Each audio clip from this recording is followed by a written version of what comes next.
Bom dia a todos e todas que nos acompanham no webinar Fé em Tempos de Pandemia.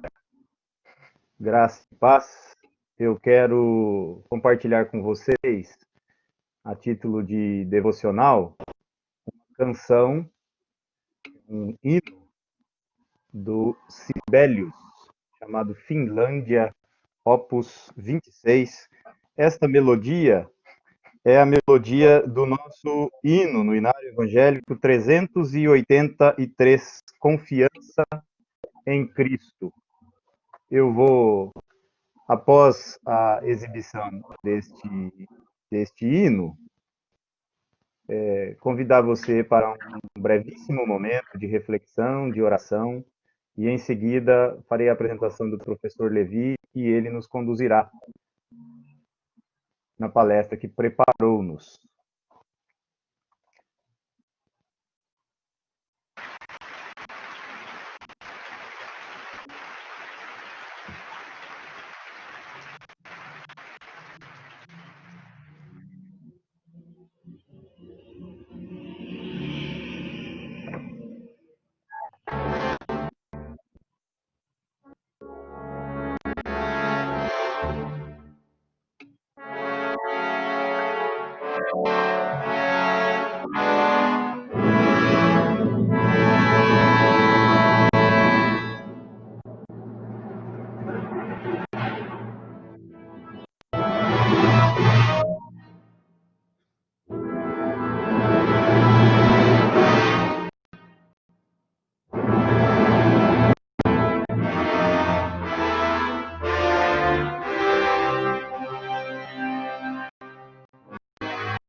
Descansa, ó, o Senhor ao lado, paciente leva e sem queixar-te a cruz.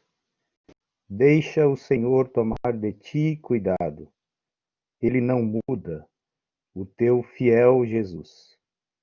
Prossegue, ó alma, o amigo celestial protegerá teus passos no espinhal.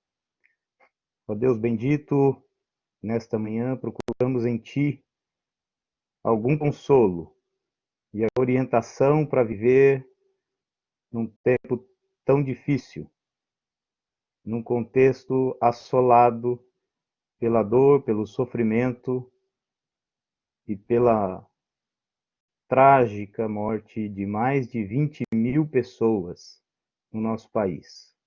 Ouve a nossa oração, ouve o nosso clamor e ajuda-nos, é o que pedimos em nome de Jesus. Amém. Minha gente, bom dia a todos e todas novamente. Estamos com o professor Levi Bastos, professor da Faculdade de Teologia para a área de Teologia e História, professor também de Germanística da Universidade Federal, da Universidade Estadual do Rio de Janeiro, doutor em Teologia pela PUC do Rio de Janeiro, doutor em Literatura pela Universidade Federal Fluminense. Essa a gentileza, essa delicadeza de pessoa com quem eu convivo semanalmente, né, pelo menos antes da interrupção e do isolamento social, na Faculdade de Teologia, que irá nos conduzir na sua palestra com o tema Isso não é o fim. Levi, muito bem-vindo, eu fico muito feliz de te ver e todas as vezes que eu tenho chance de compartilhar contigo algum momento. A palavra é tua, eu estou ao teu dispor aqui na retaguarda. Boa palestra a todos. Um abraço. Muito obrigado, Martim. Muito obrigado pelas palavras tão gentis, pelas palavras tão generosas de abertura e de apresentação. Eu estou muito feliz hoje de nós podermos concluir a nossa semana de palestras, especialmente falando sobre o coração da nossa fé, a esperança cristã.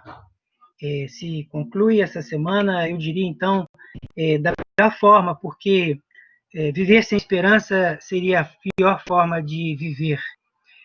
E o tema que a gente vai tratar é esperança num contexto trágico e desolador como esse que nós vivemos, não só no nosso país, mas também no mundo todo. Nós ainda estamos nos lamentando e sofrendo com as perdas de pessoas dia a dia. Ainda não conseguimos encontrar uma solução definitiva, uma cura, uma vacina para a Covid-19. Isso nos entristece a todos, isso nos enche de pesar, mas não pode tirar a nossa esperança, porque é a esperança que alimenta a nossa fé, a esperança que alimenta a nossa vida. Hoje é um dia também muito especial, porque conjugou-se alguns fatores muito bons. Eu, desde que comecei a aprontar a minha conferência, a minha palestra, eu já tinha o desejo de tratar do tema da escatologia, porque esse é um tema muito caro, muito importante para mim, especialmente pela influência que eu recebi na minha formação, quando estudando com o professor Jürgen Moltmann. E eu posso dizer, sim, que é um dos teólogos que mais profunda influência tem exercido no meu jeito de pensar, teologicamente, no meu forma de viver. E eu ontem, então, telefonei para ele, conversando com ele, eu disse que hoje eu faria uma palestra e que eu queria dedicar essa palestra a ele, e essa palestra teria como ossatura, como linha condutora, a escatologia dele. E ele ficou muito feliz com isso, e imediatamente ele me pediu o link, porque ele queria poder ver. E eu conversando com o professor Martim Bacala, que também ficou muito entusiasmado com essa possibilidade, o professor Bacala e a gente conversando, a gente entendeu que podíamos ir um pouquinho mais longe. A gente pensou, então, convidar o professor Jürgen Moltmann para estar conosco aqui hoje, nessa palestra live. E, lamentavelmente, ele não tem um computador, uma internet em casa. E então eu voltei a carga, liguei para ele, conversando com ele, e ele então se dispôs, ficou muito feliz, e ele vai participar da nossa palestra hoje. Eu acertei com ele ontem, hoje já liguei, já falei com ele cedinho. Ele vai exatamente às 9h30, ou seja, daqui a 45 minutos, a gente vai fazer uma interrupção na nossa palestra e eu vou telefonar para ele. Então, a gente vai com o celular aqui, ele vai fazer uma breve saudação a nós todos e ao povo brasileiro. Ontem ele se mostrou muito preocupado com o número de mortes, se mostrou muito preocupado também com a forma com que algumas autoridades brasileiras encaram e têm tratado da coronavírus, dessa pandemia. E ele, então, vai fazer uma breve saudação a nós. O professor Jürgen Moltmann já fez, agora em abril, 94 anos. Está, naturalmente, com uma vitalidade própria de uma pessoa de 94 anos, mas intelectualmente ele continua muito ativo, e ele mesmo falou que a saudação dele hoje tem um título: No fim está o começo. Então, eu diria que 2 minutos que ele fale vai valer muito, muito mais do que 1 hora e 1h30 que eu venha e nós venhamos a falar aqui, porque é um privilégio para todos nós, eu me sinto muito feliz, eu e o professor Martim nos sentimos honrados com essa possibilidade. Pois bem, então, como eu falei, quando for exatamente 9h30, a gente faz uma interrupção e vamos ouvi-lo, e eu vou telefonar para o professor Jürgen Moltmann. Eu torço para que tudo dê certo. Ele teve que alterar lá a rotina dele, porque nós estamos confusos, a diferença de 4 ou 5 horas, eu não estou seguro, e o horário de descanso dele, horário de almoço e tal. Mas ele, hoje cedinho, já estava muito animado, me atendeu muito ativo, e a gente sabe que a voz expressa o estado de alma da pessoa, né? E vamos torcer para que tudo dê certo, né? Que o telefonema funcione, e é um instrumento assim que eu não sei exatamente se vai dar certo, mas a intenção é boa e eu acho que vale a pena. Tá bom? Isso não é o fim. Esperança em tempos de pandemia. É possível que alguns de nós tenhamos sido alcançados nos últimos meses com alguma mensagem de mídia social dando conta que o fim do mundo e da humanidade estaria próximo. A pandemia que se abateu sobre nós seria um sinal inconteste desse fim. Como muitas dessas mensagens viajam com uma celeridade espantosa, não foram poucos os que as receberam e, ato contínuo, as replicaram. As que chegaram a mim não se trataram de algo muito elaborado, isto visto sob a ótica da estética visual ou do conteúdo teológico. Tratavam-se de ideias simples, mas, ainda assim, era algo que mexe facilmente com as pessoas. Toca no imaginário de um público já habituado com essa forma de ver o futuro, com a linguagem dispensacionalista. As mensagens escatológicas a que me refiro passavam a ideia de que os acontecimentos que estamos vivendo nesses dias seriam, sim, a realização dos vaticínios bíblicos. O cumprimento daquilo que as Escrituras chamam de o fim dos tempos. Numa dessas postagens, é estabelecido, inclusive, uma relação de identidade entre os mercados vazios de uma célebre canção evangélica e a possibilidade de desabastecimento, que, felizmente, não se confirmou. No fundo de toda esta apresentação apocalíptica estava a constatação, velada ou explícita, de que a pandemia do novo coronavírus seria outra coisa senão a chegada do fim do mundo. o que equivaleria a dizer que a atitude dos fiéis deveria ser a de recolhimento e preparação para a volta iminente e inexorável de Cristo. Mais de uma vez, tentei dialogar com as pessoas diretamente, pessoas que me enviaram estas mensagens, argumentando que as mesmas mais assustavam aos que as recebiam do que os animavam na fé. Tentei fazê-los ver que o pânico e o medo nunca foram meios recomendáveis para o anúncio eficaz do Evangelho de Cristo. No fundo, a história do cristianismo dá muitos exemplos do uso destes meios. E o resultado foi sempre o mesmo. As pessoas, quando aderiam à pregação da igreja, o faziam por temor e constrangimento, e nunca como uma adesão livre. Ao que essas pessoas me respondiam: o povo de Deus está alerta, como as virgens prudentes estiveram. Infelizmente, o pânico que isso poderia provocar em pessoas mais fragilizadas emocionalmente, e vamos concordar, né, gente? Quem não esteve ou está sofrendo com isso nesses dias de pandemia? Não foi suficiente para se convencerem de que essas mensagens faziam mais mal do que bem. No mínimo porque são, a meu juízo, uma negação explícita da intencionalidade permanente da mensagem dos novíssimos, ou da doutrina das últimas coisas.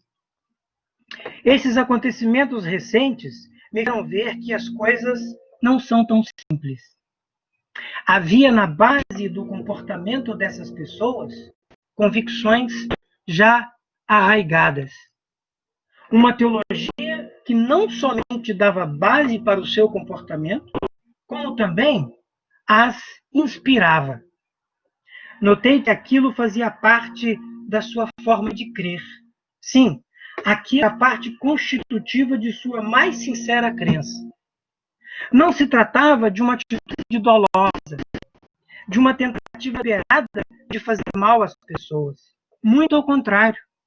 Essas mensagens escatológicas estavam sendo replicadas com o desejo sincero de predispor o povo de Deus para a grande hora, a vinda de Jesus Cristo.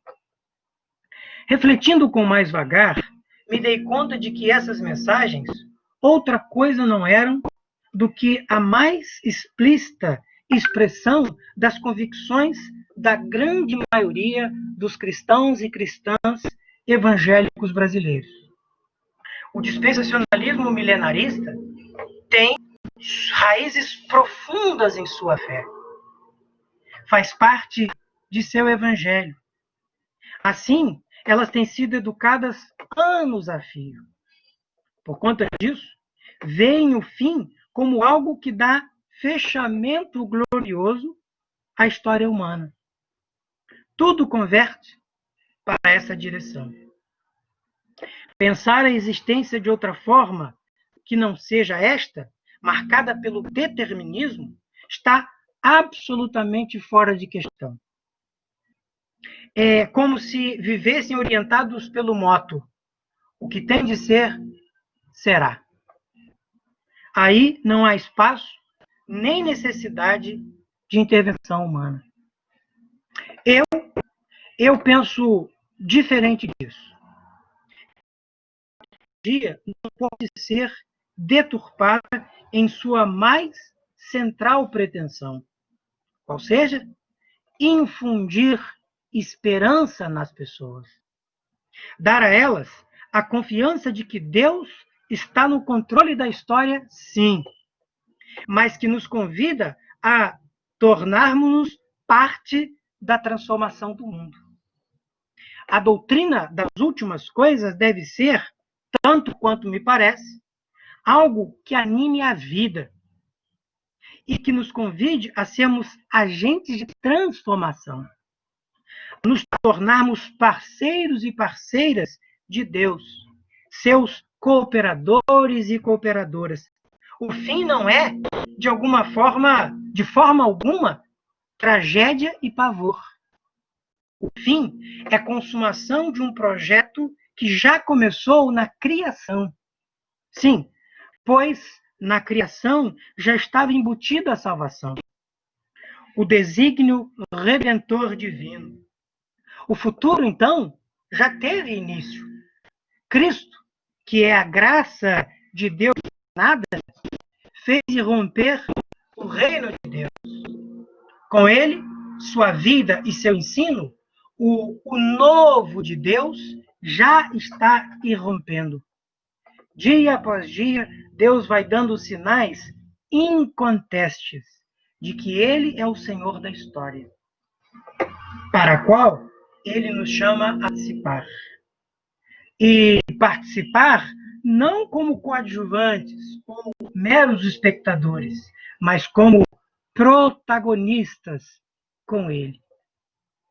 Me recuso a crer que a grande tragédia humana, que é a pandemia da Covid-19, seja o fim. A destinação da vida humana não é a sua destruição. Deus não nos abandonou à sorte de um destino cego e arbitrário.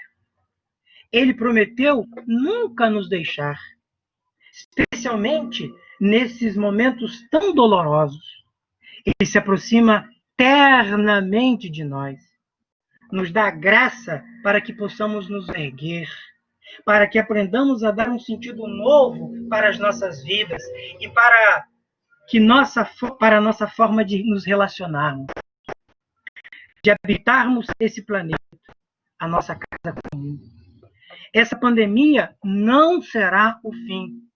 Isso, obviamente, se aprendermos na pedagogia de Deus, que a vida vale mais e, portanto, precisa ser protegida. O mundo precisa, portanto, de cuidado e não de desolação. Só constatar essas ambiguidades na forma de muitas pessoas verem a escatologia não me parece ser o suficiente. É necessário recompor essa doutrina de uma forma que seja, a um só tempo, discurso que injete esperança e que também promova nas pessoas crentes a necessidade de estarem despertas para a vinda de Cristo. Sim, pois isso é o coração da esperança cristã. Daí a oração, Maranata, vem, Senhor Jesus. Com isso em mente, proponho oferecer nessa palestra algumas pistas para uma forma renovada de ver o fim, de ver o futuro. Primeiramente, julgo necessário e oportuno traçarmos um histórico, mesmo sucinto, do surgimento e evolução do modelo escatológico conservador, dispensacionalista de interpretação da fé e da história. Isso se reveste de importância especialmente pelo fato de que, em sua maioria, por ele se orientam os evangélicos brasileiros. Num segundo momento, analisarei o sentido que a escatologia cristã deveria ter para cumprir outra função que não seja a de legitimar a inação das pessoas diante dos acontecimentos de sua realidade. Isso se justifica porque não é tarefa da teologia só a desconstrução de modelos equivocados. A ela cumpre também a proposição de novas possibilidades interpretativas que sejam atuais e relevantes. Por fim, apresento alguns tópicos de escatologia, tomando-os como aplicação concreta para o que vimos falando aqui. Nesta parte final, me faço devedor ao teólogo alemão Jürgen Moltmann. Sua reflexão ao redor da escatologia deu um significado novo à temática do futuro de Deus e da transformação deste mundo. Com Jürgen Moltmann, a esperança cristã deixou de ser resignação, passou a ser inspiração para um mundo diferente. As promessas de Deus se tornaram comissionamento para o seu povo. Vale lembrar que esta exposição se insere no propósito de abrir o diálogo com aquelas muitas pessoas desejosas de viver com integridade o seguimento de Cristo. Para todas as que anseiam pela comunhão, pela consumação de sua esperança. A implantação do reinado definitivo de Deus. Os novos céus e nova terra. Para aqueles e aquelas que aguardam a ressurreição final, quando, na linguagem de Paulo, Deus será tudo em todos. Pois bem, vamos lá. A primeira parte da nossa fala, o dispensacionalismo milenarista. De minha janela de observação, tendo a constatar que nos meios teológicos mais conservadores, a linguagem da escatologia frequentemente tem se apresentado como um misterioso quebra-cabeças, no qual se apresentam um interminável amontoado de afirmações que mais esconde do que revela a vontade de Deus para o ser humano contemporâneo. Sim, para este ser humano que se sente angustiado no mundo tomado pela ameaça da destruição do seu ecossistema, pela violência, a injustiça e, mais recentemente, pela tragédia da Covid-19. Percebo que a forma como a doutrina das últimas coisas tem sido tratada nos manuais de teologia conservadores, não poucas vezes se apresenta tão hermética e incompreensível a ponto de quase se converter numa reedição da prática da comunidade de Qumran, para a qual o irreversível juízo de Deus viria sobre os ímpios, razão pela qual a comunidade dos justos deveria separar-se do mundo e adotar uma vida de passivo e expectante isolamento. O efeito prático pastoral disso é, a meu juízo, desastroso, especialmente quando olhamos para a grande necessidade de inserção transformadora dos cristãos e cristãs no mundo, para a missão da igreja. Abordar a escatologia de forma libertadora pressupõe uma atitude crítica diante das formas como o futuro de Deus tem sido tratado. É muito importante que seja posta em questão a tese amplamente difundida em ambientes onde o dispensacionalismo milenarista é dominante, de que o propósito dessa vida seja essencialmente uma preparação para a outra, para o além. Se verdadeiro, isso seria uma perversão da autêntica escatologia cristã. Vale lembrar que, se as coisas fossem de fato assim, a fé cristã levaria ao escapismo e à fuga diante da vida. Na verdade, se olharmos mais detidamente as práticas cristãs, veremos que elas serão mais comprometidas com este nosso mundo na exata medida de sua concepção escatológica. Melhor dito, um cristão e uma cristã que procura sinceramente orientar de modo coerente sua vida por uma escatologia conservadora, dificilmente se sentirá impelido a ser instrumento de Deus pelas mudanças sociais visando a maior dignificação da vida, pela preservação do meio ambiente na amplitude da biodiversidade. Se o fizer, o fará, então, a despeito e não por causa da escatologia que segue. Essa escatologia dispensacionalista muito dificilmente o estimulará a ser um agente de transformação histórica.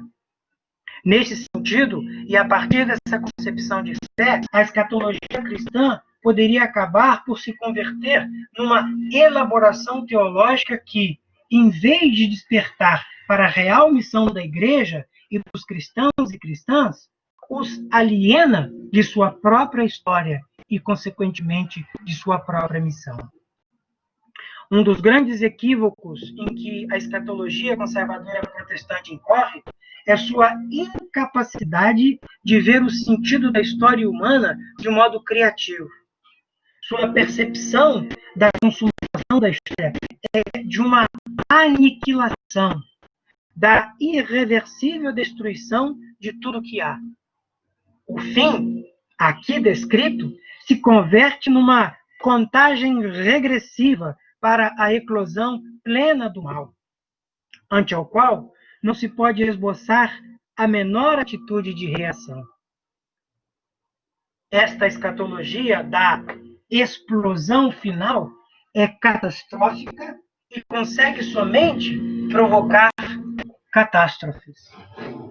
A escatologia cristã autêntica, em contrapartida, tem feição essencialmente curativa e redentora, uma vez que não se deixa contaminar por um pessimismo antropológico qualquer. Isso permite aos cristãos e cristãs vislumbrarem um mundo diferentemente melhor do que este, no qual se vive agora. Do meu ponto de observação, entendo que a história humana não precisa ser um vale de sofrimento interminável e sem sentido. A fé em Deus deve fazer irromper na vida do seu povo um desejo sincero de fazer novas todas as coisas.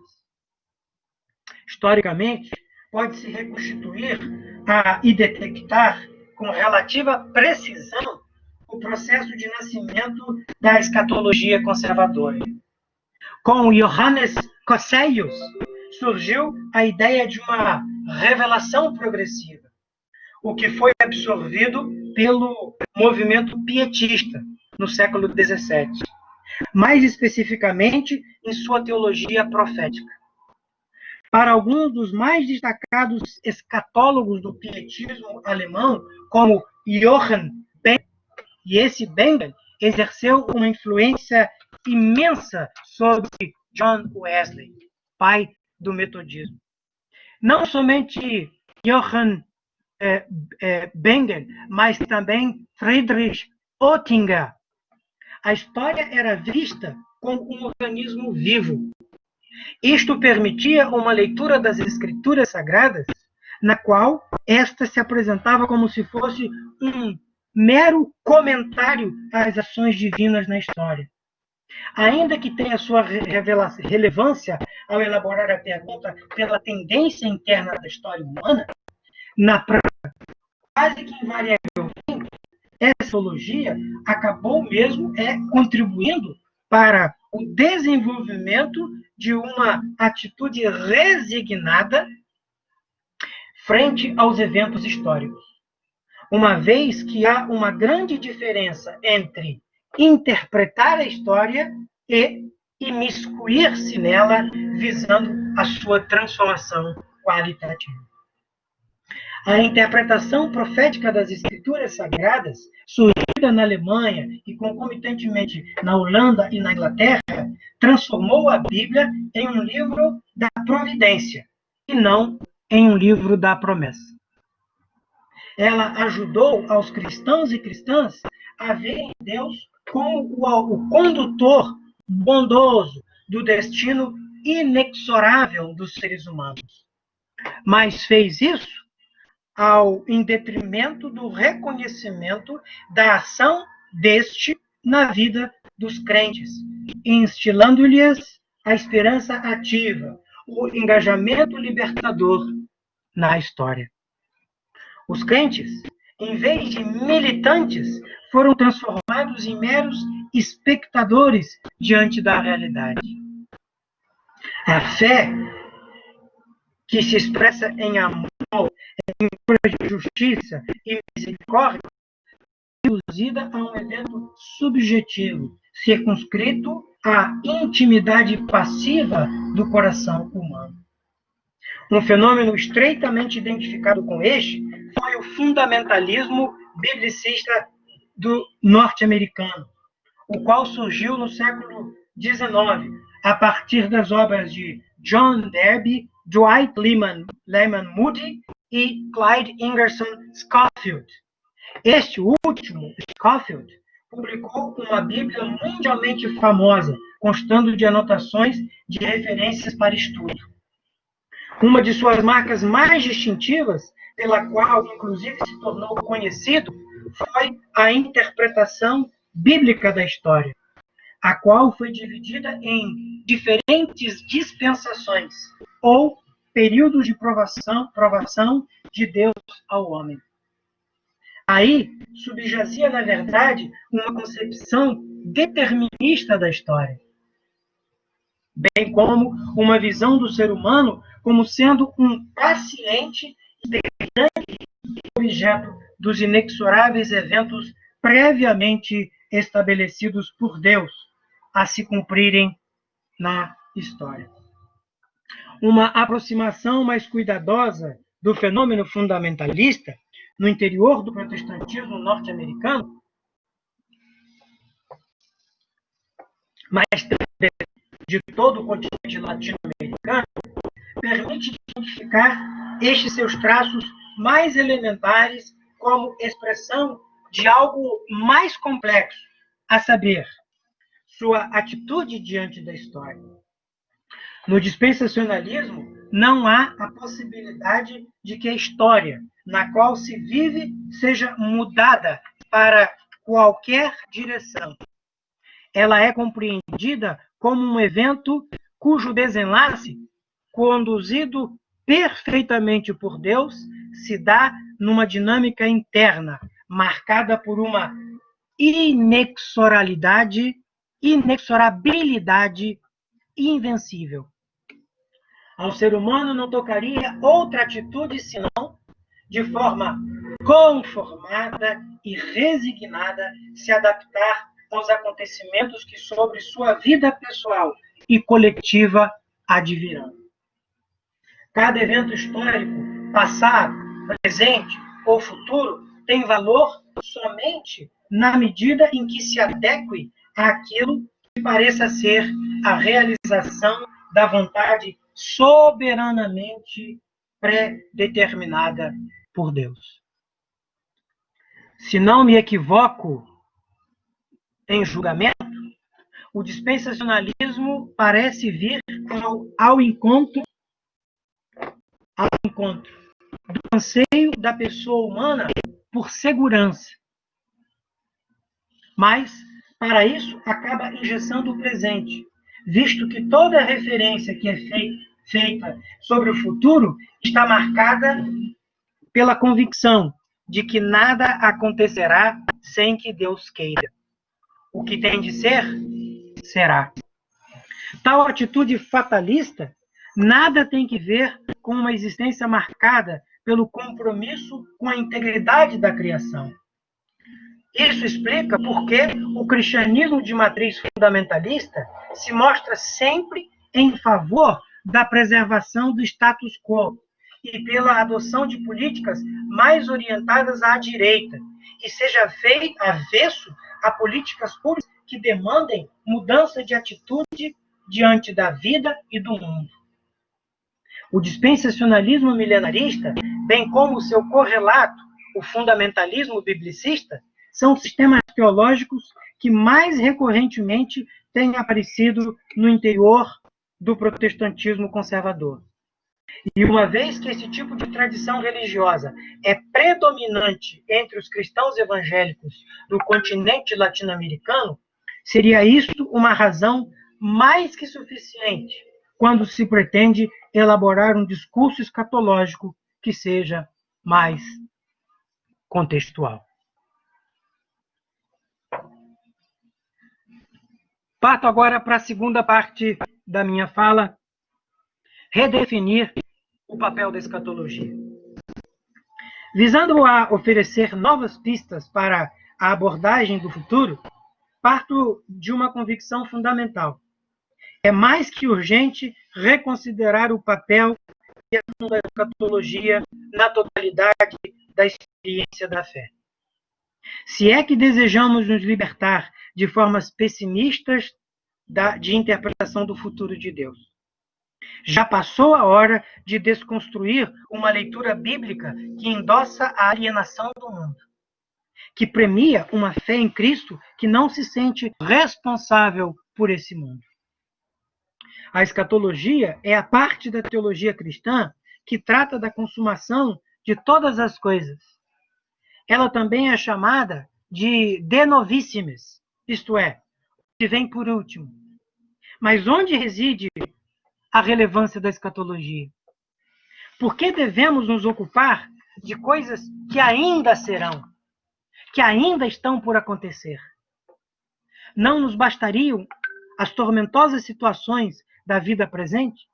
Sua importância reside no fato de ela tratar da vida, morte e ressurreição do indivíduo, da pessoa que orienta sua vida, de modo explícito ou implícito, pela fé em Cristo. Ela aborda a destinação de todo o cosmos, da convergência final de tudo na direção de Deus, em seu reino de eterno amor e glória. E pode existir algo mais importante do que isso? Mas ela não fala somente da oferta da vida eterna àqueles que creem em Cristo. Nela está contida também a mensagem do risco grave e grande da perdição, visto como um estado de não salvação. De quem? De quem se fecha ao amor de Deus e não acolhe a oferta maravilhosa de sua graça infinita revelada em Jesus Cristo. O tema do futuro pregado pelos cristãos esteve sob intensa crítica desde o século XIX. Especialmente por obra de Karl Marx, a doutrina escatológica foi colocada no banco dos réus. O filósofo alemão expressou o mal-estar do seu tempo, na medida em que denunciou aquilo que lhe pareceu ser o desmedido interesse dos cristãos e cristãs pela vida futura, em detrimento deste tempo que se vive aqui. Karl Marx acusou o cristianismo de seu tempo de projetar para a vida depois da morte a possível realização dos sonhos das pessoas infelizes neste mundo. Na verdade, o incomodava em imenso a função anestésica da religião cristã. O céu, tal como via ser pregado pelas igrejas cristãs, seria como que a transformação da realização dos sonhos e anseios das pessoas para outra realidade. Em vez de intervir transformadoramente aqui e agora, a escatologia prometia felicidade, sim, mas somente para a outra vida. É como se os cristãos e cristãs vivessem inspirados pelo dito: aqui nesse mundo temos dor e sofrimento, mas no céu nossas vidas serão mudadas. Seremos bem-aventurados, bem-aventuradas. Esse mundo é efêmero. Tudo aqui é ilusão. Não passamos de peregrinos, peregrinas, forasteiros em terra estranha, como ecoa um hino tradicional do inário evangélico. Mas a pregação da escatologia cristã tem mudado nos últimos anos. E com isso, tem desencadeado um renovado interesse, especialmente decorrente da obra teológica de Jürgen Moltmann. Com ele, a escatologia deixou de ser passível de crítica pelos marxistas. Eu vou repetir isso. Com ele, a escatologia deixou de ser passível de crítica pelos marxistas. Sim, porque ela não está mais desinteressada por esse mundo. As promessas de Deus que tratam do novo céu e nova terra, da glória vindoura, não são mais, a partir da obra de Moltmann, um motivo para que nos esqueçamos dos desafios desta vida. Com Jürgen Moltmann, a doutrina das últimas coisas transformou-se numa mensagem revolucionária. Passou a ter uma dimensão missionária, melhor e mais profundamente sintonizada com os desafios de nosso tempo. Ela se converteu, pode-se dizer, num fator determinante a desencadear a energia e a vitalidade, às vezes represada, dos cristãos e cristãs. Essa nova forma de ver a escatologia capacita os filhos e filhas de Deus a verem o futuro de forma nova. A era vindoura não precisa ser interpretada como um refúgio das insuperáveis opressões e angústias do nosso presente, do tempo presente, mas sim como inspiração, visão da inserção transformadora na realidade. Numa palavra, o amanhã deverá nos vitalizar para agirmos no hoje. Sempre que a escatologia cristã não consegue infundir esperança ativa nas pessoas, pode-se dizer que ela está deslocada do seu verdadeiro lugar. É por isso que estou convencido de que, quando tratada com foco correto, a escatologia ajuda os filhos e filhas de Deus a se sensibilizarem pelo que acontece com este mundo. Crentes vitalizados pela escatologia cristã sentem-se comprometidos com o destino de toda a humanidade.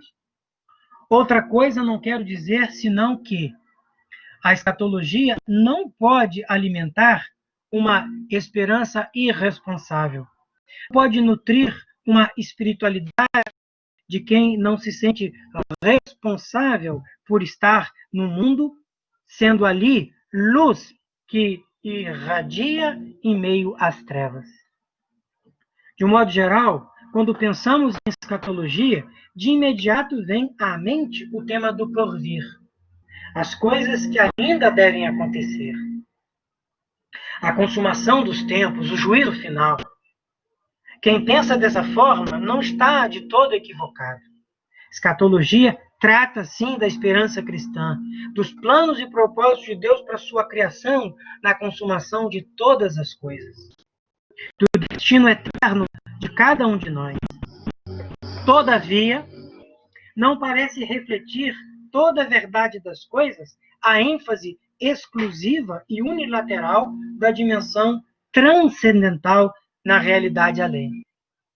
Tratando da escatologia cristã, não podemos nos deixar enredar por qualquer forma de unilateralismo, pois ela, se interpretada com acerto, fala sim, também deste mundo, também de nossa realidade. Ela não se restringe somente às coisas relacionadas com o além. A história humana, com todas as suas vicissitudes, não pode ser desconsiderada por uma escatologia que queira ser, de fato, relevante para o nosso mundo, para o nosso tempo. A escatologia cristã aborda o futuro de Deus, iniciado no ministério de Jesus. A esperança messiânica, tão aguardada pelo povo de Israel, foi inaugurada e concretizada por ele. Com ele, o futuro já começou. O futuro de Deus irrompeu neste mundo, com a encarnação do Verbo Divino, como fala em João 1,14. Por meio dele, Deus nos deu um sinal inconteste de que a vida eterna já está presente e atuante entre nós. Ainda que de modo fragmentário. Disso, os milagres de Jesus Cristo são uma prova inconteste. Eles indicam antecipatoriamente, ainda que de modo embrionário, o dia em que já não haverá mais morte, dor ou sofrimento, quando de nossos olhos serão enxutos todas as lágrimas, tal qual fala o Apocalipse. Neste tempo, tudo que é provisório ou temporal será suplantado pelo que é perene e eterno. O corruptível dará lugar ao que não se deixa corromper. Pois bem, são 9 horas e 24 minutos. Como a gente acertado no início da nossa palestra. Nós vamos agora interromper e vamos fazer a ligação, a chamada telefônica, professor Jürgen Moltmann. A nossa palestra já chegou na sua segunda parte, falta somente agora a terceira parte, então é muito interessante porque não vai haver solução de continuidade, porque a fala do professor Moltmann, ela tem um caráter perfeitamente complementar. Agora a gente então vai tentar, vamos torcer para que tudo certo, para que a ligação funcione. Eu vou aqui então pegar, estou com o meu celular, vamos lá, vamos torcer, né? A gente nunca sabe no mundo da telefonia, né? São 9 horas e 25 minutos. Eu vou colocar o volume máximo.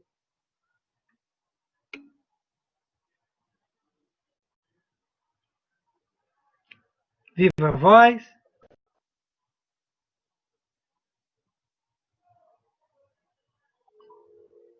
Tá chamando.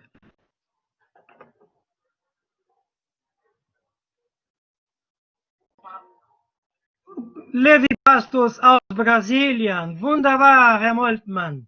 Schön, dass alles geklappt hat. Wunderbar, wunderbar. Die Studenten und die Zuhörer warten auf Sie. Ja, Sie haben das Wort. Sie haben das Wort. Wir hören Sie.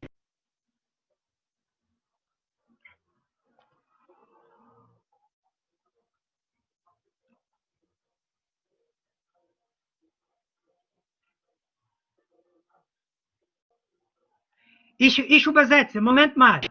Uma palavra de saudação. Lassen Sie mich übersetzen. Uma palavra de saudação ao povo que vive na terra da esperança, um país da esperança, terra do futuro. Machen Sie weiter.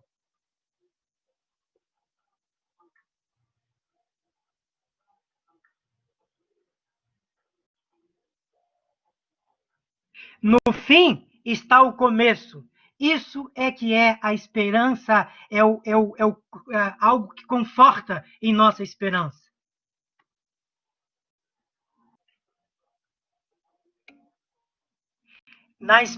A nossa esperança se pauta na ressurreição dos mortos, na ressurreição na vida nova para os que morreram.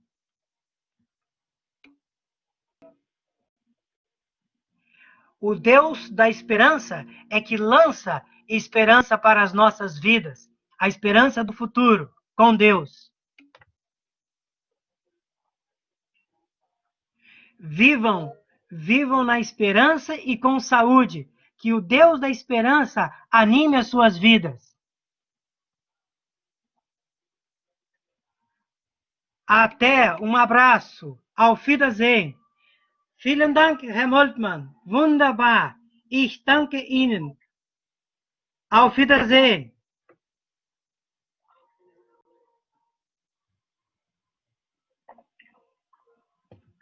Muito bom, muito bom.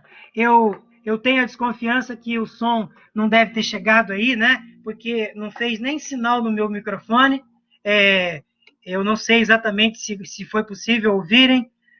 Como vocês devem notar, o professor Jürgen Moltmann, ele com 94 anos está ao quebrado, que é próprio da idade, da vida dele, mas ele atendeu ao pedido de fazer uma saudação a todos nós. A vida lança esperança para nós, a vida não pode ser sem esperança, a esperança da ressurreição dos mortos, a esperança de Deus, o Deus da vida é que dá ânimo e conforta nas lutas, nas situações de dor e de pesar. Muito bom, maravilha.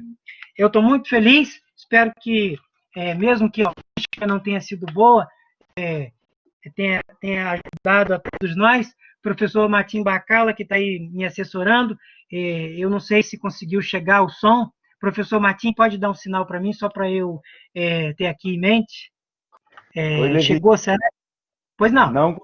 Nós não conseguimos ouvir o Moltmann, infelizmente, mas a gente ouviu a sua tradução, não é? Ah, Eu imagino que seria o que eu compreenderia. Então tá tudo 100%. Simbora. amém. Muito obrigado. Que bom. É uma pena, né? Eu cheguei perto aqui do fone, eu estou achando que eu estou entendendo que o fone é aqui embaixo no aparelho, né? Pois é uma pena que não tenha chegado, mas é importante que ele atendeu ao pedido e fez essa saudação, o teólogo da esperança. Vamos então continuar, nós estamos na parte final da nossa palestra.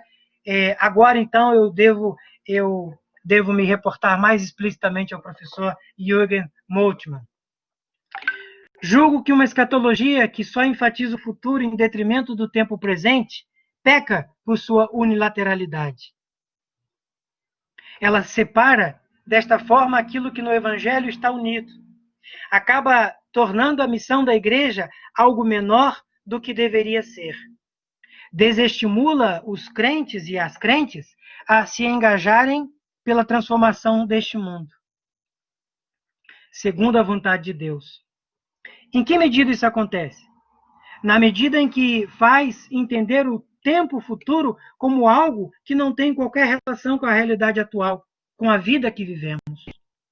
Desde a minha perspectiva interpretativa,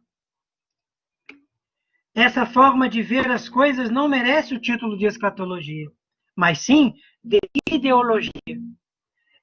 E uma ideologia que, no fundo, não quer fazer outra coisa senão nada fazer contra uma possível e trágica aniquilação da vida planetária.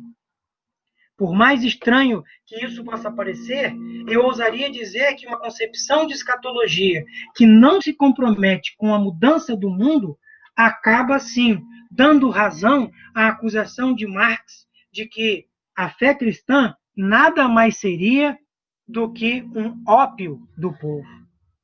Vejam que eu estou usando o subjuntivo. A doutrina escatológica não deve mais ser confundida com fuga do mundo, ou mesmo com uma elucubração estéril. Lamentavelmente, muitas pessoas que seguiam por uma escatologia dispensacionalista, já abordada, sem o saber, mais se parecem com os porta-vozes do escapismo e da resignação diante dos conflitos da vida. Esse jeito de ver os novíssimos pouco pode contribuir para uma ação responsável no mundo.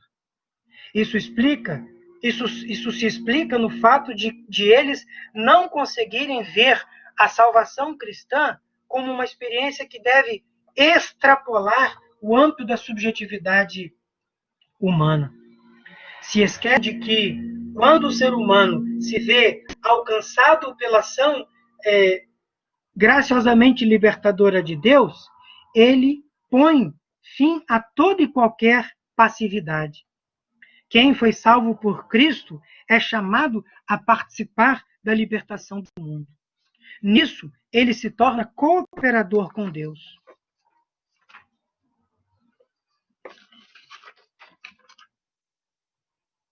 Neste sentido, e exatamente por isso, pode-se dizer que a salvação tem implicações históricas e cósmicas. Desde o princípio dessa exposição, tenho falado da necessidade premente da elaboração de uma nova visão da escatologia. Entendo que uma de suas tarefas é a de identificar as fragilidades e incorreções da escatologia conservadora. Não podemos negar que todo discurso teológico está sob o risco de condicionamentos culturais e ideológicos. Muitas vezes a fé cristã pode, mesmo que involuntariamente, acabar por suprimir a dimensão libertadora do Evangelho de Cristo. Em vez de promover a vida, a destrói. Em vez de falar da vida, proclama a morte. Em vez de ser instrumento de luz, propaga as sombras. Isto salientou com acerto Jürgen Moltmann, especialmente quando este viu a esperança cristã como uma experiência ambígua. Eu vou citar o professor Moltmann. Todavia, a esperança é ambígua. Ela não pode encher o presente com a nova força. Ela pode também, ela pode encher o presente com nova força. Ela pode também tirar as forças do presente. Ela pode levar à resistência e à fuga espiritual. As inúmeras implicações do explicações do Apocalipse e especialmente as interpretações fundamentalistas e as novas interpretações políticas comprovam isso. Quando não se conclama mais a resistência contra os poderes e seus ídolos, mas se oferece vias de escape para mundos religiosos imaginários em vista de um mundo destinado e entregue à ruína, o sentido da esperança milenarista é convertido no seu oposto. Este é o caso que é o caso sempre que no centro não está a resistência, e sim o grande arrebatamento, Great Rapture, dos crentes antes da destruição do mundo na tempestade de fogo das bombas nucleares. Aqui uma nota explicativa, o professor Multman, nessa citação, ele se refere ao livro do escritor americano Hal Lindsey, The Late Great Planet Earth, A Agonia do Grande Planeta Terra, que inclusive está traduzido em português. Citação terminada.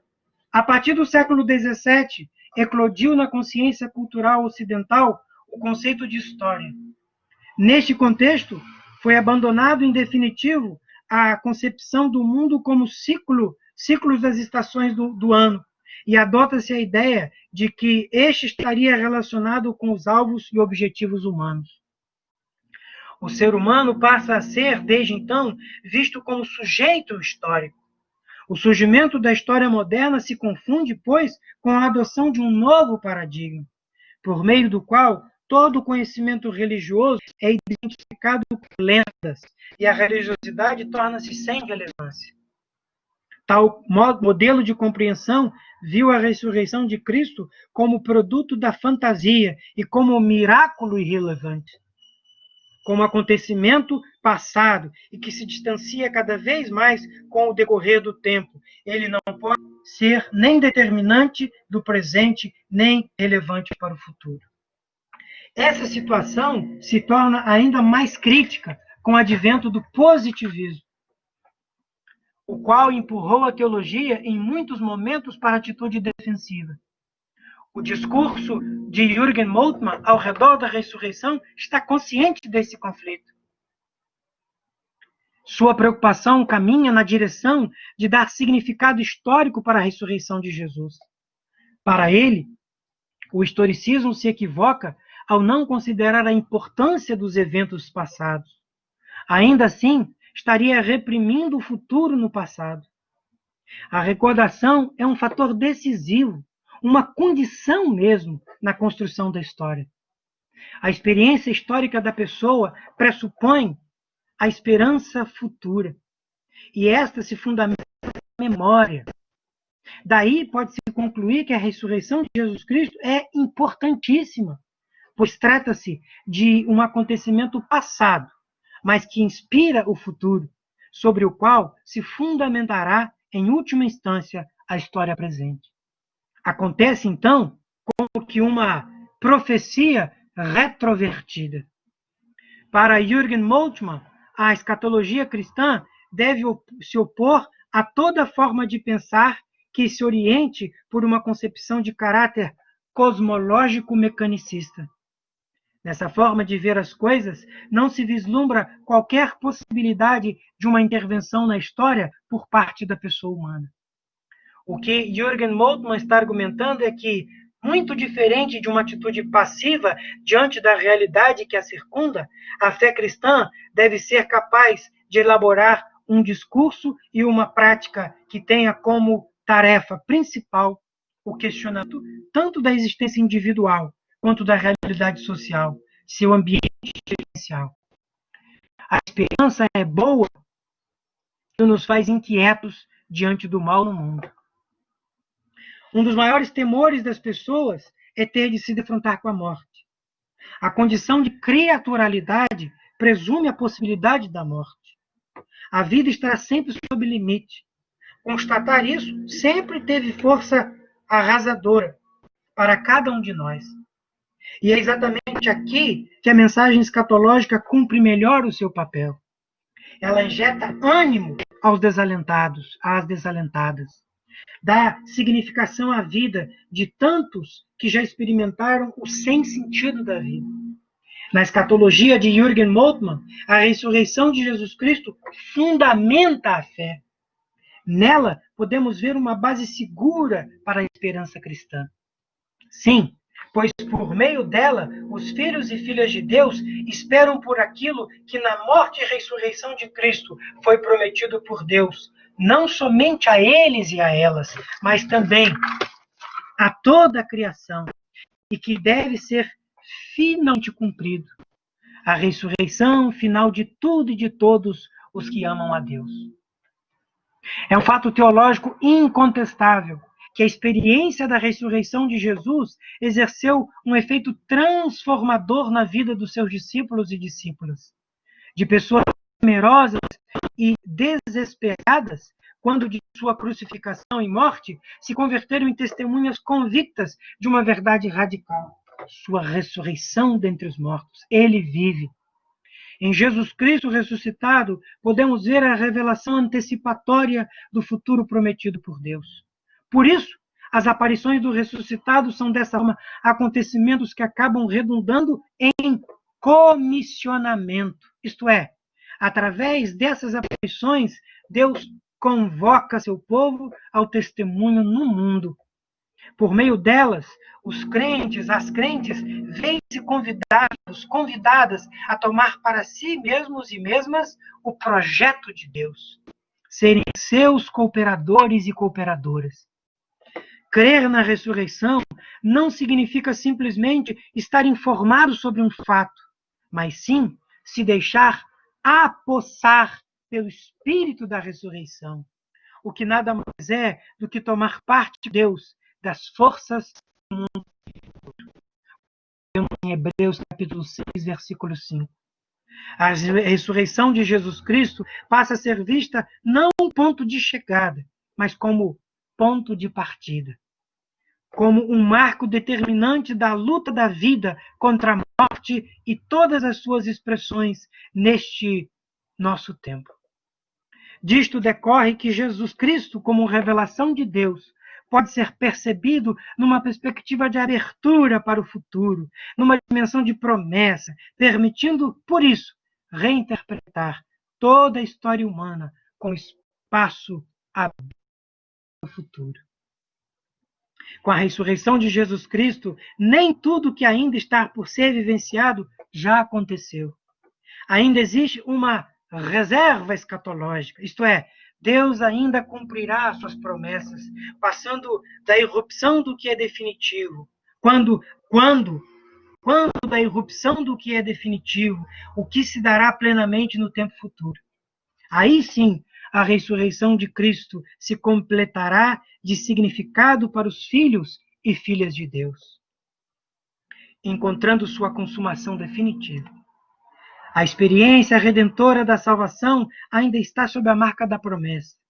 No presente tempo, ela ainda trata-se de uma caminhada a ser percorrida pelo povo de Deus, sob o seu providente cuidado.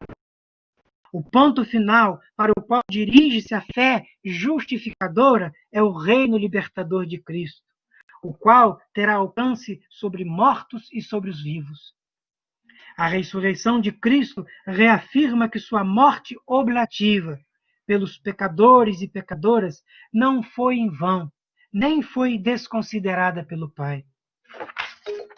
A morte, toda morte, deixa de ter a palavra final, mas sim a vida. Jesus Cristo é convertido no primogênito dentre os mortos, como nós encontramos em Colossenses 1,18. É por meio de sua ressurreição que ocorre a superação definitiva da morte e instauração da absoluta bem-aventurança. Tudo que é efêmero e corruptível será vencido pelo que é incorruptível e eterno. O futuro da criação de Deus se refere à pessoa de Cristo, sua vida, morte e ressurreição.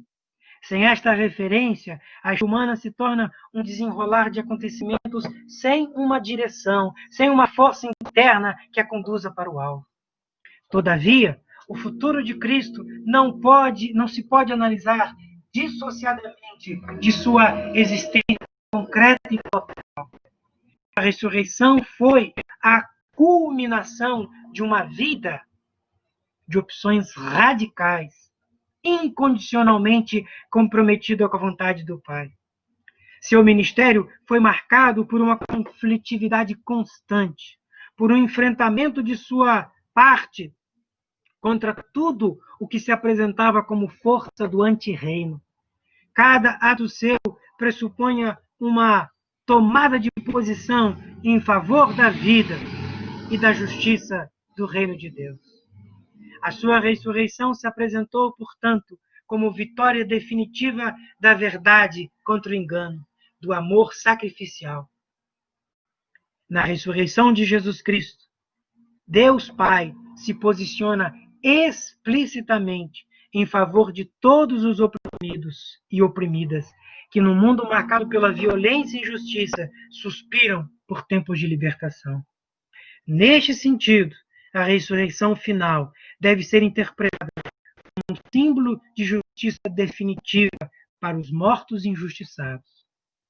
Eu me encaminho já para o término da nossa conferência, da nossa palestra, e falando da vida eterna. E com ela eu quero concluir essa fala. Jürgen Moltmann realça a centralidade da vida eterna como dom divino para os que creem em Cristo. Para os que, consciente ou inconscientemente, de forma tematizada ou não, acolheram a verdade de Cristo em sua praxis cotidiana. A vida eterna é reafirmada como uma dádiva que já tem seus sinais iniciais nessa vida. A vida eterna é conhecer a Deus, por Ele e para Ele viver nessa vida em perspectiva antecipatória. A vida eterna não deveria ser interpretada, portanto, como sendo uma outra vida, mas a ressurreição desta vida na vida de Deus. Não se pode negar, entretanto, o efeito devastador do antropocentrismo do movimento iluminista em sua expressão lógica, que acabou por esgotar a significação do evento meta-histórico da vida eterna, mais precisamente o novo céu e a nova terra, por Deus prometido aos seus filhos e filhas. Tirando essa possibilidade entre as possibilidades humanas, a teologia liberal, herdeira do iluminismo, acabou por diminuir a vitalidade da fé de muitos cristãos e cristãs, de modo especial daqueles e daquelas que mais sofrem com a injustiça e vivem em contexto de opressão, os quais sempre viram no símbolo bíblico do céu o momento definitivo de superação dos tormentos desta vida. Para Jürgen Moltmann, entretanto, um mundo sem céu acabaria por se tornar num mundo sem transcendência qualitativa. Eu vou repetir isso. Para Jürgen Moltmann, entretanto, um mundo sem céu acabaria por se converter, por se tornar num mundo sem transcendência qualitativa. Se por um lado o céu é uma lembrança real que aponta para um mundo qualitativamente diferente daquele em que se vive hoje, onde o mal e a morte parecem triunfar quase sem oposição, não se pode se esquecer do fato de que ele também tem servido de ideologia legitimadora de injustiças e de opressão. Isso fez do cristianismo, em alguns momentos da história, uma expressão alienadora da religião, o qual Marx soube acertadamente em seu tempo denunciar como um ópio para as massas. Isso se deveu certamente a uma inflação de significação da outra vida em detrimento desta. O além esmagou o aquém. As ruas de ouro prometidas no livro do Apocalipse não se deixaram questionar com as palafitas onde as multidões de pobres são segregadas.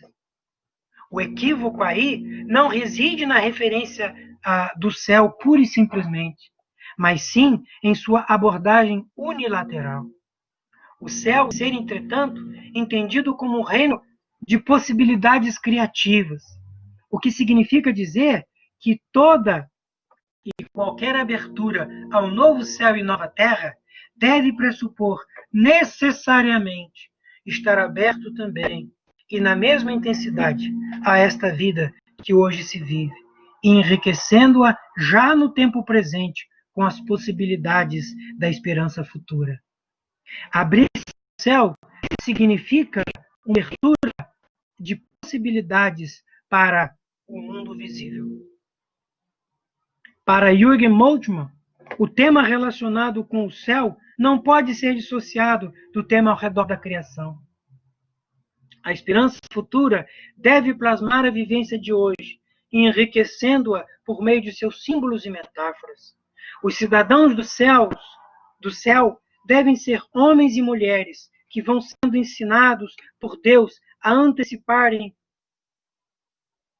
por seus atos diários a grande esperança futura, a fazerem de sua existência terrena uma prolepse da vida futura, como está em 2 Pedro 3,13. O reino futuro de Deus já é realidade presente entre seus filhos e filhas, mas apenas em seus sinais iniciais, devendo aguardar até o dia em Deus for tudo em todos. Isso significa que a escatologia pode muito bem ser entendida em sua relação dialética, o futuro já presente e a esperança ainda não realizada em sua plenitude totalizante. Hoje vivemos o tempo dos conflitos da vida. Ainda estamos num tempo de lutas e desafios. A vida ainda está sob ameaça de morte. Morte, que é o último inimigo a ser vencido.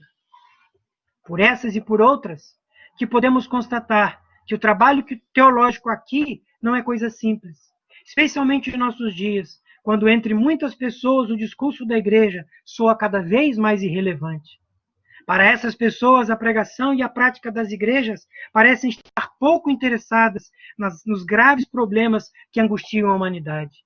Isso sempre foi uma questão que fragilizou a mensagem cristã, pois que o descompasso entre o que era pregado e o sofrimento dos homens e mulheres de nosso tempo parecia revelar uma enorme insensibilidade de muitos dos discípulos e discípulas de Jesus Cristo. Nossa omissão pode sim ter graves consequências.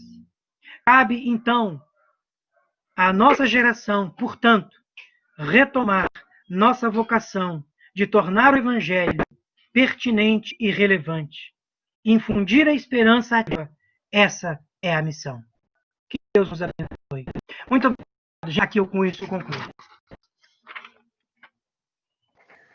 Muito obrigado, professor Levi, pela sua cuidadosa exposição e também pela sua generosidade de compartilhar conosco uma conversa tão significativa com o Dr. Jürgen Moltmann, mesmo que a gente tenha sido aí impedido de ouvi-lo com clareza por causa das mídias e todas essas coisas, eu creio que esse é o contato mais próximo que eu tive com o Moltmann. Então, eu te agradeço, eu sei que esta é uma relação que você preza muito, e muito obrigado por essa oportunidade de nos incluir nesse relacionamento tão próximo de vocês dois. Levi, eu peço agora a gentileza de você aí fechar o seu microfone, o seu vídeo. Infelizmente, vamos ficar um pouquinho sem esse rostinho ali. Aí, maravilha. Então, gente, para vocês, como ouviram aí a orientação do professor Paulo Dias, nós passaremos para as questões enviadas até agora. A última foi do professor José Carlos de Souza, mas eu vou, Levi, por ordem cronológica das questões. Pode ser? Eu peço aí então para o Levi novamente abrir o vídeo, vou fazer as questões e depois ele já interage com vocês. A primeira questão que recebemos foi do professor Eric, né? O Eric também já é, eu já vou falar professor Eric, porque ele tem se aventurado aí nessas atividades. Então, professor Eric de Souza, #3, esse hashtag na frente aí é sempre o sinal da perseverança do cara, né? A conexão caiu uma, duas, três vezes e ele tá ali com a gente. Obrigado, viu, Eric? Professor Levi, qual o caminho para uma renovação da escatologia dispensacionalista frente às mudanças causadas pela pandemia do Covid-19, uma vez que essa escatologia fundamentada nas Escrituras prioriza o caos como vontade de Deus? Por exemplo, é necessário que isso aconteça e então virá o fim. Entendeu, Levi? Eu vou passar para a Entendi. próxima.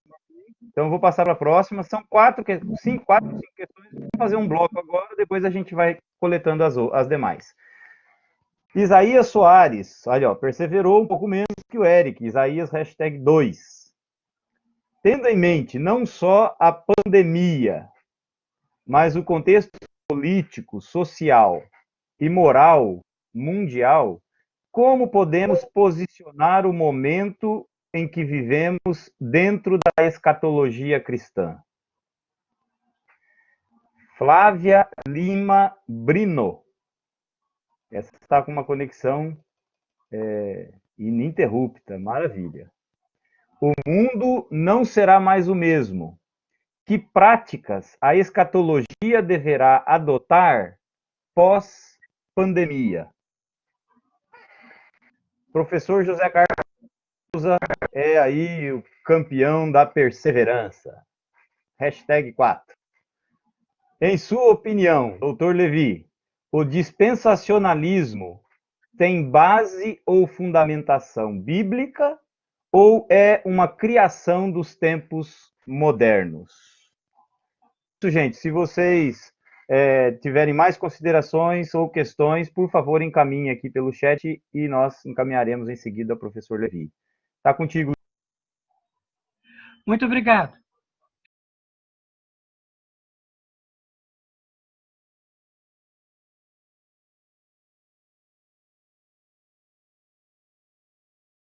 Sim, o professor Levi já está como moderador. Ele poderia pelo menos fechar, né? Podemos fazer uma palavra aí de despedida para a gente, e se quiser também nos conduzir numa palavra de oração. Eu posso responder, aber nur auf Deutsch. So, sprechen wir weiter. Ok. Estão me ouvindo bem agora? Sim. Pois é, que bom. Graças a Deus que deu certo. Eu vou então responder aquela primeira pergunta, aquelas 4 perguntas, porque elas podem ser respondidas de modo assim complementar, e aí a gente encerra, se for o caso, né? Porque falta pouco tempo. Lamento imensamente, a conexão aqui não sempre é boa, mas de alguma forma não deu certo. O que o Eric e o Isaías perguntam, de alguma forma está ligada com a fala do professor Zé Carlos. Antes, porém, era importante dizer o seguinte: eu já leciono, eu ensino há mais de 20 anos escatologia. E boa parte do tempo que eu ensinei escatologia foi para estudantes, futuros pastores, pastoras, que vêm de igrejas onde o dispensacionalismo ele é muito forte. E a experiência dos estudantes, de um modo geral, era muito parecida. A surpresa dos estudantes em verem que todo esse edifício do dispensacionalismo não foi construído lá desde o tempo da patrística ou do Novo Testamento. Quando eu digo, por exemplo, para os estudantes que Calvino, Lutero, John Wesley se sentiriam desconfortáveis por não saber exatamente o que é essa história, né? 70 semanas de Daniel, Armagedon, o arrebatamento dos santos. Esse edifício que nós temos hoje, isso é um produto que tem 150 anos. Começou na Inglaterra, com Derby, e depois nos Estados Unidos, por por obra e graça do Scofield, ficou mundialmente reconhecido. E é interessante que esse fenômeno do dispensacionalismo ele é muito forte em ambientes onde, na base da espiritualidade, está o fundamentalismo. A prova cabal de que explica por que na Europa isso não tem espaço. E no Brasil foi trazido por obra dos americanos, norte-americanos, os evangélicos missionários. E aí eu diria o seguinte, com respeito ao dispensacionalismo, a gente tem que ter dois tipos de atitude. Primeiro, essa do enfrentamento do dispensacionalismo em si. Agora, tem a dimensão pastoral. Boa parte das pessoas que frequentam, que vêm às nossas igrejas, muitos dos estudantes de teologia, né, eles têm essa formação. Então, a gente tem que ter o cuidado devagar, ajudar as pessoas a entenderem. E eu nem sei se é possível que todos entendam isso, né? Eu, por exemplo, numa das faculdades que eu trabalhei há um tempo atrás, eu tive problemas com outros estudantes que reagiam alergicamente porque isso ia de encontro à substância da fé deles. Pois bem, e aí eu respondo o que o professor Zé Carlos ele fala, né? Ele pergunta.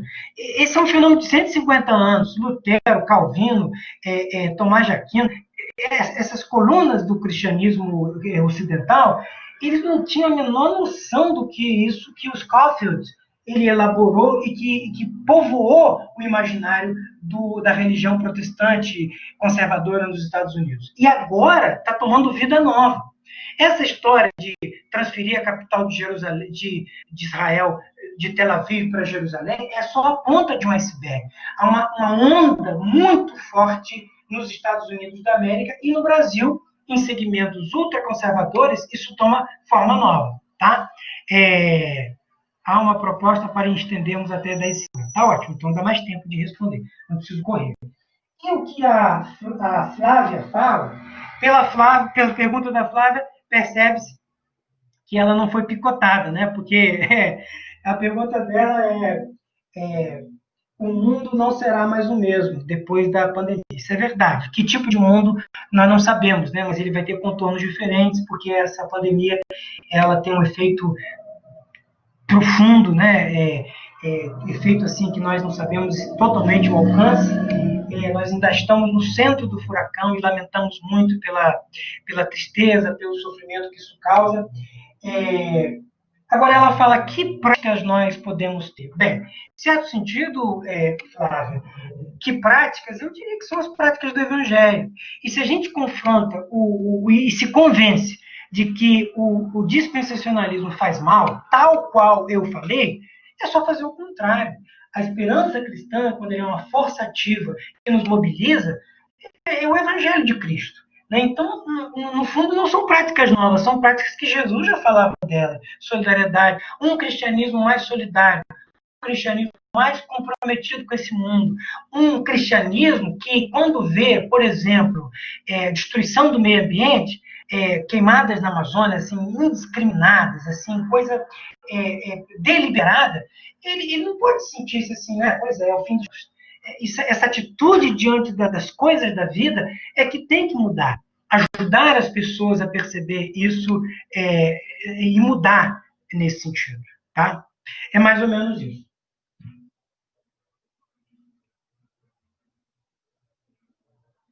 Muito bom, professor Levi. Eu tenho ainda algumas questões aqui. Nós temos uma proposta que foi acolhida aqui pela maioria do pessoal do chat. Então, eu peço a gentileza de vocês permanecerem até as 10h50. Caso isso não seja possível, pelo menos nós teremos as respostas gravadas e vocês poderão consultar futuramente. Segundo bloco de questões, vamos lá. Eu estou aqui com uma pergunta do professor Helmut Renders. Helmut, por favor, abra o seu áudio e faça a pergunta aí ao professor Levi. Muito obrigado, bom dia a todos e todas.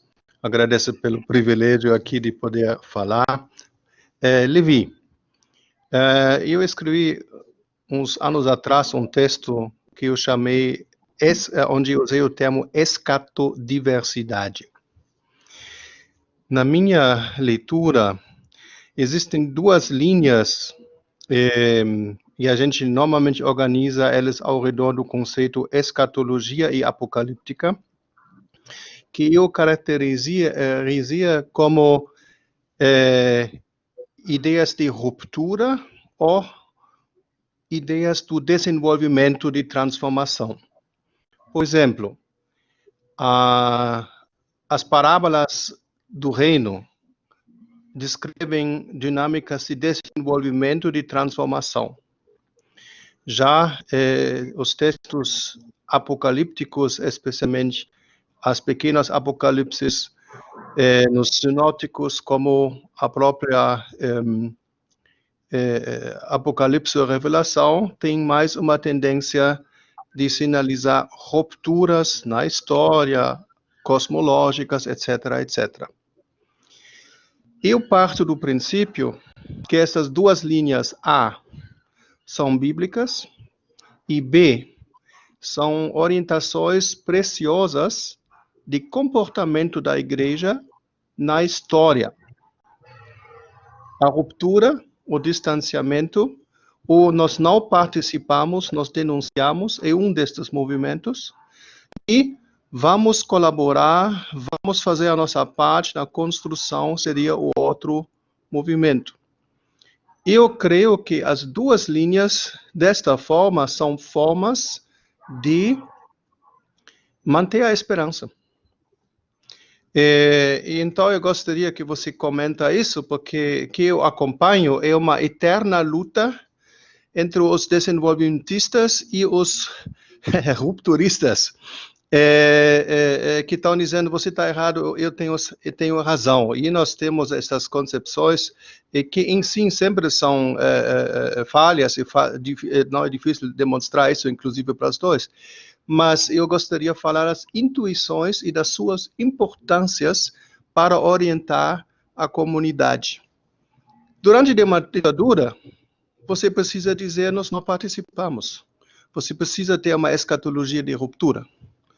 Mas, no momento que uma situação da sociedade permite colaborações, você deveria focar numa escatologia de desenvolvimento, de participação, de construção, de colaboração na construção do reino. Aqui, a minha pergunta é de comentários. Helmut, muito obrigado pela colocação. No fundo, eu diria que o que eu penso, ou o que eu falei na minha palestra, passa ao largo ou toca perpendicularmente o que você falou, não que discordasse ou divergisse, mas porque, na minha forma de entender, essa possibilidade que você vê de duas leituras, eu não sei se elas são de fato duas, porque são, diria, duas formas que se integram, mas integram de forma dialética.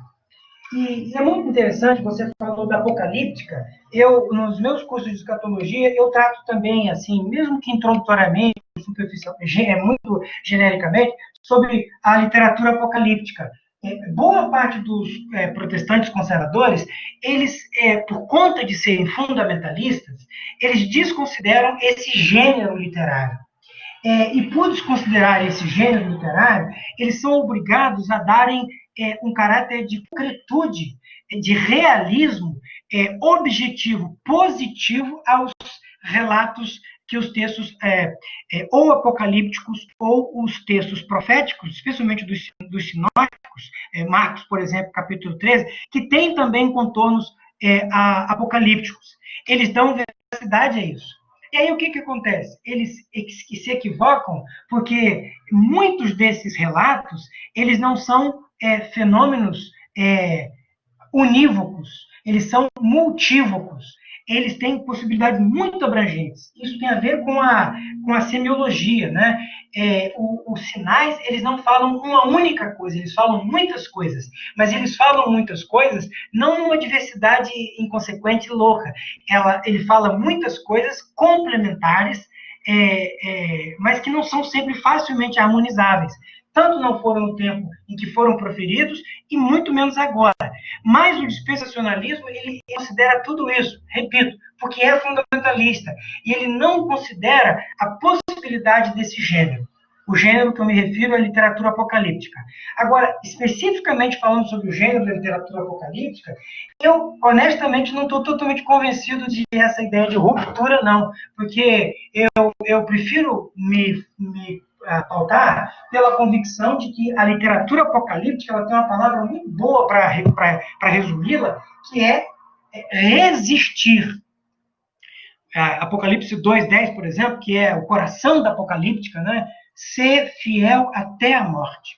Ou seja, num contexto de opressão, num contexto de perseguição, os cristãos das comunidades da Ásia são chamados a se manterem firmes no propósito que eles têm. Então, é sim uma forma de envolvimento, de engajamento. Ruptura, essa palavra muitas vezes ela me lembra um pouquinho o que eu me referi na minha palestra sobre a comunidade Qumran. A ruptura, o isolamento, a atitude quase que monástica, no mau sentido que o monasticismo poderia ter. Então, eu não sei, eu não vejo assim. Agora, uma outra coisa importante, e eu falei na minha palestra, e é muito caro para a teologia de Moltmann, é o conceito de reserva escatológica. Os textos escatológicos e a escatologia em si, ela quase que não esconde os revelatos.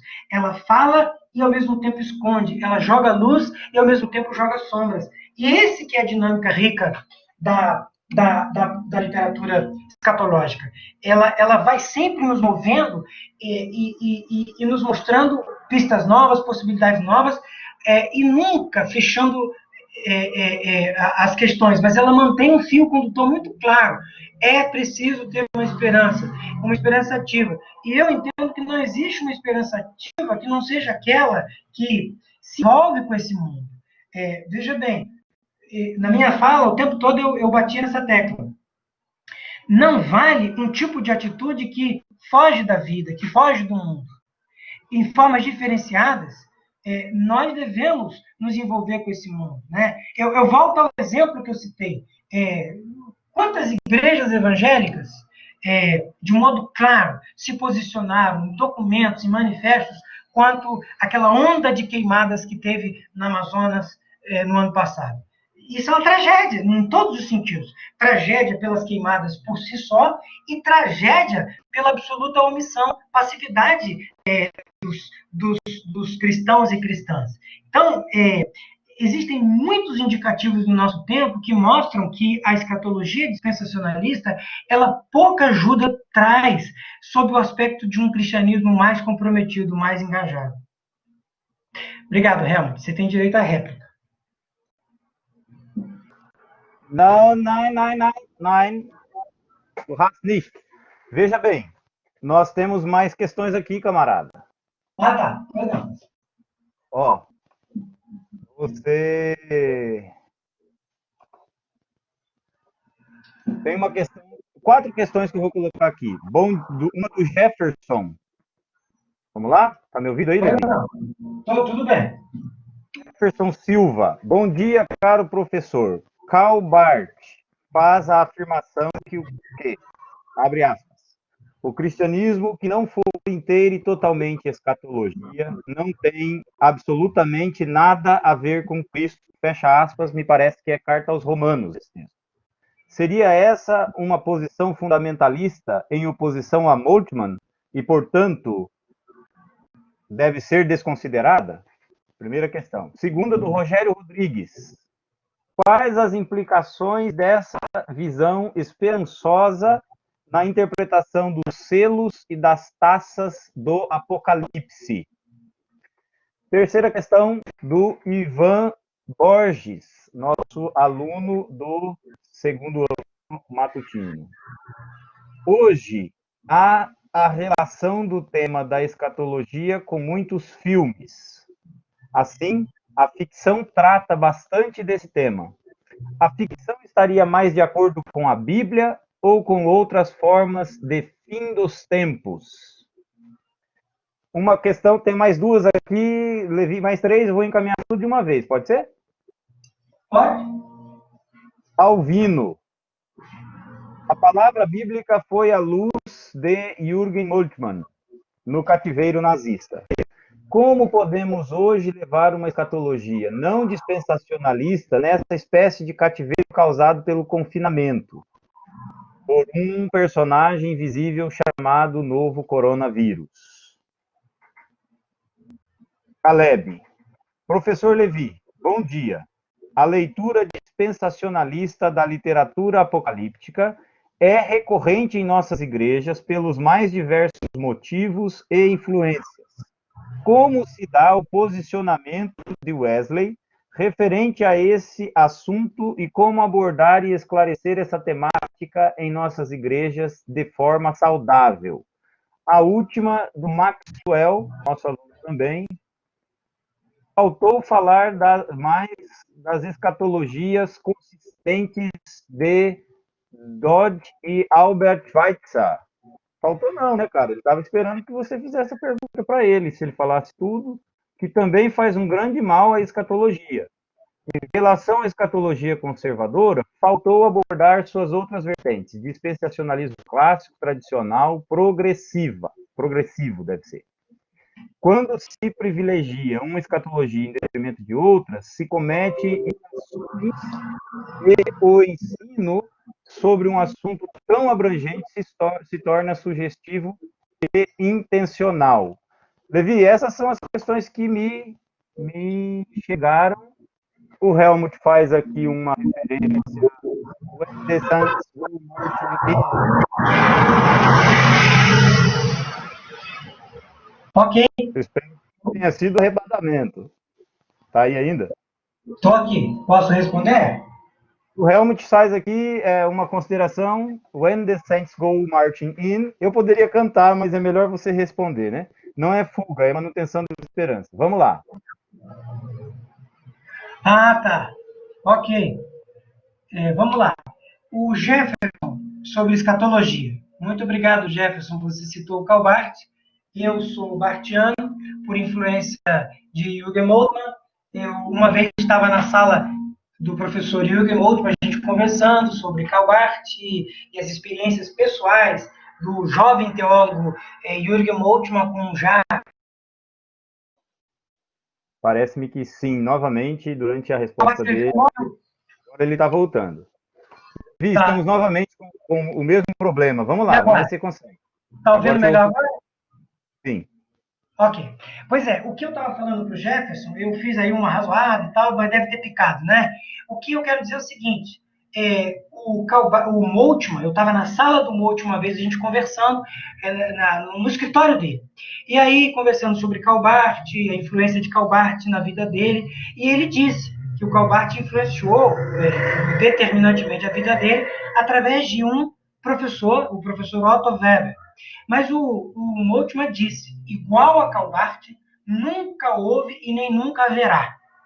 E eu não creio, pelo que eu já li do Karl Barth, que ele seja fundamentalista ou que ele estaria indo contra o que o Moltmann fala. Pelo contrário, o Karl Barth foi profundamente engajado, ele era militante do Partido Social Democrata, ele foi socialista, lutou contra o nazismo, então ele deu concretude à sua experiência. Nós estamos novamente com o problema do corte da transmissão da sua voz. Isso, tá. Devido aí ao avançado agora já do nosso horário prorrogado, eu sugiro que, se você quiser tentar fazer uma despedida, mas já fica aqui a minha imensa gratidão pelo seu zelo, pela sua paixão na exposição da palestra e no esforço para se conectar e responder às perguntas motivadas por ela. Isso é um testemunho de paixão pela teologia, pelo ensino, aprendizado, que eu considero muito louvável. Obrigado, então, ao professor Levi.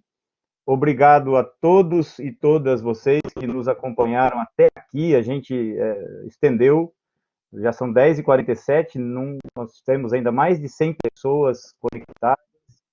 Muito obrigado pela paciência, pela atenção de vocês. Desejo um dia abençoado, que haja força, que haja segurança, que haja paz, e que a palestra do professor Levi nos inspire, né, a imaginação de tempos renovados e uma imaginação tão potente que nos interfira a nossa ética. O mundo presente não é o único possível. O mundo presente precisa ser visitado pela imaginação inspirada pelo Espírito. É daí que nós conseguiremos os rumos de transformação. Tá bom? Levi, se você quiser dar um tchauzinho. Pois é.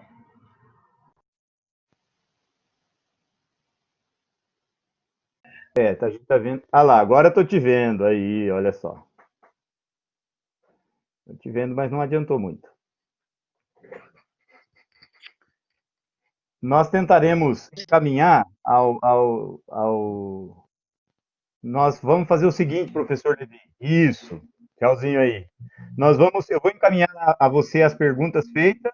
Se você desejar gravar um videozinho, escrever um texto com as suas considerações, nós encaminharemos isso aos alunos, tá bom? Deus abençoe você, esse menino bonito passou aí também, deve ser o seu filho. Que tudo corra bem conosco. Obrigado pela sua contribuição. Agora eu estou te vendo sem picote aí, se você quiser dar um tchauzinho. Gente, Pois eu é, fico. tô dando tchau. Um beijo para vocês, professor Paulo Obrigado, Dias. Martins. Tchau, tchau. Obrigado pela paciência aí.